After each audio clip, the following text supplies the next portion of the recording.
हाँ हाँ भाई, सभी तैयार हैं आप? चतुर्थः पाठः उद्बोधनम्। मा कुरु दर्पं मा कुरु गर्भं मा भव मानी मानय सर्वम् मा भज दैन्यं मा भज शोकम् मोदित मना भव मोदय लोकम्। करे माँ कुरु दर्पम। माँ मीन्स नहीं, कुरु मीन्स करना, दर्पम मीन्स घमंड। कभी घमंड नहीं करना।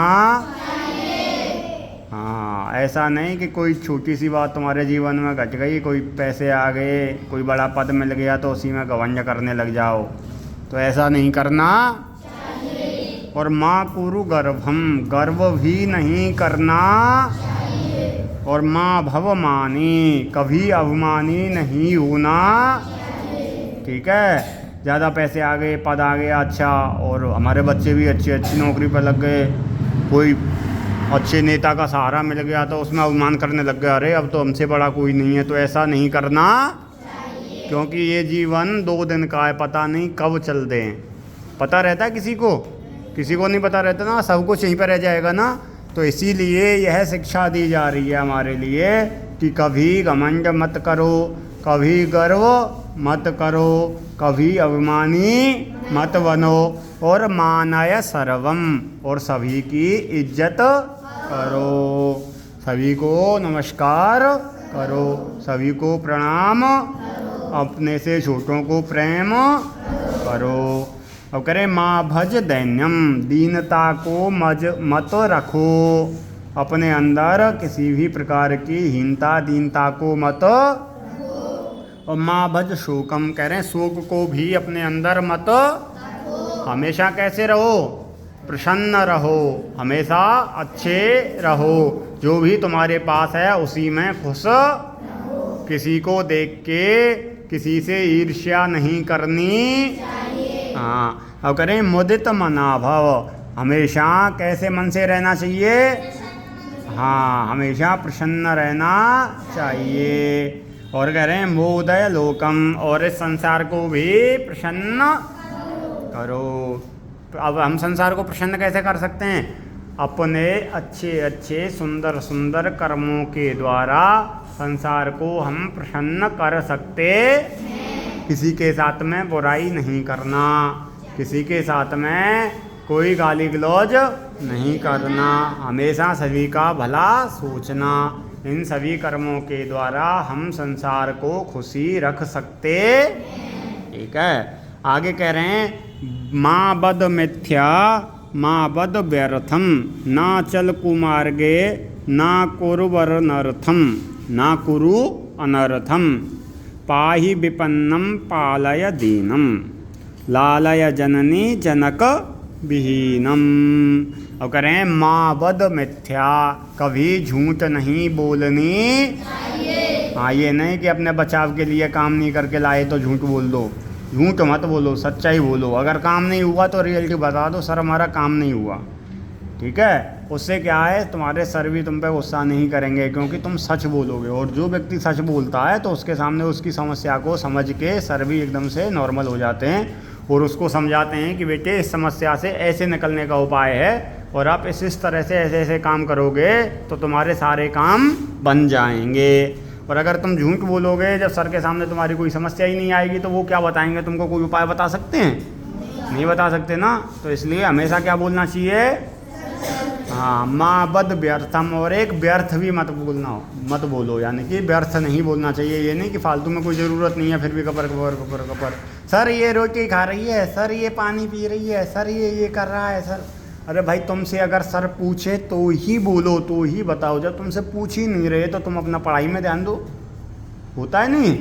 ये क्या हो जाता है, व्यर्थ का बोलना हो जाता है। 2 लड़ रहे हैं ज़बरदस्ती, वो चाहे आपस में वैसे ही बात कर रहे हैं, लड़ नहीं रहे हों, तुरंत वाकई सर लड़ाई हो गई, हो गया वो हो गया, चलो ये करो, पता चला वहाँ पे कुछ नहीं है, कुछ नॉर्मल बात कर रहे थे।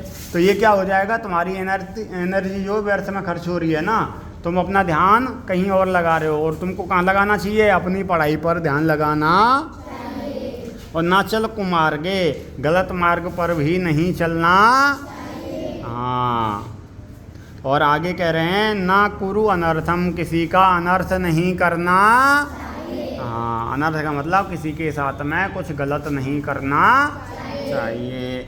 और पाही विपन्नम पालय दीनम, विपन्न बोलते हैं दुखी व्यक्तियों की रक्षा करनी। हाँ, और दीन व्यक्तियों का पालन करना चाहिए। उनकी जैसे भी हमसे भाई हेल्प हो सकती है उतनी हम कर दें। और ज़रूरी नहीं है कि उनके लिए घर भी बना के दें या उनके लिए कपड़े ही दें, भाई जितना भी हमसे हो सकता है। अगर हम एक टाइम का खाना ही दे सकते हैं तो खाना दे दें, चाय ही दे सकते हैं तो चाय दे दें, ठीक है। उनको हीन भाव से नहीं देखना चाहिए, प्रेम से रखना चाहिए उनको अपने पास में, ठीक है। इस तरह से दीन व्यक्तियों का पालन करना। और लालय जननी जनक विहीनम, और ऐसे बच्चे या ऐसे व्यक्ति जो माता पिता से हीन हैं, इनके माता पिता अल्पायु में ही उनको छोड़ के स्वर्ग सिधार गए हों, तो ऐसे व्यक्तियों का भी क्या करना चाहिए? लालन पोषण करना चाहिए, देखभाल करनी चाहिए। आया समझ में? अब ऐसा नहीं कि हमारी क्लास में कोई ऐसा बच्चा है जिसकी माताजी नहीं है या जिसके पिताजी नहीं है, और तुम फिर उसको कितना भी परेशान करो क्योंकि इसकी मम्मी तो है ही नहीं, इसके पापा तो है नहीं, इसके घर में कौन है इसकी सुनने वाला, हम कुछ भी करें कैसे भी करें, भैया वो परेशान है बेचारा। तो ऐसे बच्चे के साथ में कैसा व्यवहार करना चाहिए? अच्छा व्यवहार करना चाहिए, प्रेम से युक्त व्यवहार करना चाहिए, ताकि उसको कभी आपके साथ में रह करके ऐसा एहसास ना हो कि मेरे मम्मी या मेरे पिताजी नहीं है, मेरी माताजी नहीं है। इस तरह का कभी एहसास नहीं होना चाहिए। अगर इस तरह का हम एहसास करा रहे हैं उसको कि मेरी आज माताजी होती तो आज मेरे साथ में ऐसा नहीं होता, या आज मेरे पिताजी होते तो मेरे साथ में ऐसा नहीं होता, तो इसका मतलब हमारा पढ़ना व्यर्थ, हमारे घर से जो अच्छे संस्कार मिल रहे हैं वो संस्कार भी व्यर्थ हो जाते, क्योंकि हम किसी एक अच्छे बच्चे की सहायता नहीं कर पाते। तो जब हम सहायता नहीं कर पा रहे तो उसमें हमारे संस्कार खराब हो गए, नहीं हुए, है ना। हमारे घर वाले संस्कार क्या देते हैं? भाई समय से खड़े हो, समय से पढ़ो, समय से स्कूल जाओ, सबको नमस्कार प्रणाम करो, हैं, अच्छे बच्चों के साथ में रहो, सभी बच्चों की हेल्प करो। ये संस्कार मिलते नहीं मिलते? और जब हम यहाँ पे आके इस तरह की बात करेंगे तो क्या वो अच्छे संस्कार कहलाएंगे? घर से तो अच्छे संस्कार मिले, लेकिन हम उन संस्कारों को अपने व्यवहार में उतार नहीं पा रहे। अगर हम अपने व्यवहार में उन संस्कारों को उतार लेंगे तो हम वही करेंगे जो हमारे घर से अच्छे अच्छे संस्कार मिलते हैं, उसी को भी अपनी क्लास में भी, अपने साथ वाले बच्चों में भी अपनाएंगे, ठीक है। तो इसीलिए कहा है लालय जननी जनक विहीनम, जननी और जनक से विहीन व्यक्तियों का लालन पोषण करना। आगे कह रहे हैं तनयम पाठय तनयाम पाठय, पुत्र को पढ़ाना, पुत्री को पढ़ाना। देखो दोनों की बात की गई है, पुत्र के लिए भी और पुत्री के लिए भी। पुत्र को भी पढ़ाना चाहिए और पुत्री को भी पढ़ाना। अब करें शिक्षया नीतिम, नीति की शिक्षा देनी चाहिए। और दोषम वारय, दोषों को दूर करना। उनके दोष कैसे दूर होंगे? उनके जब हम नीति की शिक्षा प्राप्त करा देंगे बच्चों को तो अपने आप दोषों को वो दूर कर देंगे। अब कह रहे हैं कुरु उपकारम कृत्यम उदारम, हमेशा उपकार करने चाहिए, हमेशा दूसरों पर क्या करना चाहिए? उपकार करना। और कृत्यम उदारम, और हमेशा उदार होना चाहिए। आगे कह रहे हैं अपनय दूरे चित्त विकारम, चित्त में, हमारे मन में, हमारे हृदय में जो विकार आ जाते हैं उनको दूर कर देना चाहिए। इसलिए उन विकारों को दूर करना चाहिए। और मापिव किंचित वस्तु निषिद्धम, ऐसी वस्तु जो निषेध है उसको कभी पीना नहीं चाहिए। और माँ भज दुर्विशनम प्रतिसिद्धम, और किसी भी तरह के दुर्विशन को जिसके लिए मना किया गया है उसको अपने पास में नहीं रखना चाहिए। और मानय पलम अपि व्यर्थम समयम। अब कह रहे हैं एक पल भी, एक क्षण भी, एक क्षण का समय भी व्यर्थ नहीं करना चाहिए। ये नहीं है कि अगर हमारा खाली पीरियड है तो बस लड़ाई करते रहें, खेलते रहें, कूदते रहें। खेलने के पीरियड में खेलना चाहिए और पढ़ने के पीरियड में पढ़ना। अगर खाली पीरियड है तो उसमें क्या करना चाहिए? पढ़ना चाहिए। उसमें अगर किसी गुरुजी के सब्जेक्ट का काम नहीं हुआ है तो उसको पूरा करो। अगर काम पूरा हो गया तो क्या करना चाहिए? याद करना चाहिए। वो पीरियड ऐसे ही नहीं कि हाँ हाँ हाँ हाँ करके और पूरा निकाल दें, ये गलत बात है ना। ऐसे नहीं करना चाहिए। क्यों? क्योंकि ये कह रहे हैं, क्या कह रहे हैं? मानय पलमपि व्यर्थम समयम, एक क्षण का समय भी व्यर्थ नहीं करना। हाँ, अब कह रहे हैं कुरु जगदीश्वर चिंतनम अभयम, भगवान का, जगदीश्वर का चिंता से युक्त होके, चिंता से मुक्त होके, डर से मुक्त होके क्या करना चाहिए?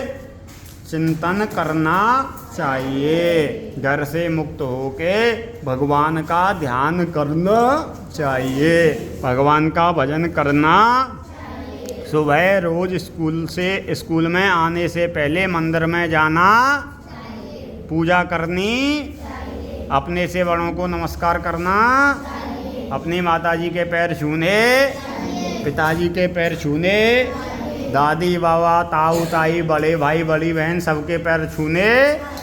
अपने छोटों के साथ में हमेशा कैसा व्यवहार करना चाहिए? अच्छा व्यवहार करना चाहिए, प्रेम भरा व्यवहार करना। ठीक है। अब इस पाठ से हमको क्या शिक्षा मिली? कि हमको गर्व नहीं करना चाहिए, हमको घमंड नहीं करना चाहिए, हमको अभिमान नहीं करना चाहिए, हमको दीनता नहीं रखनी चाहिए, हमको शोक नहीं करना। और हमेशा कैसे रहना चाहिए? खुशी रहना चाहिए हमको। और हम खुश रहें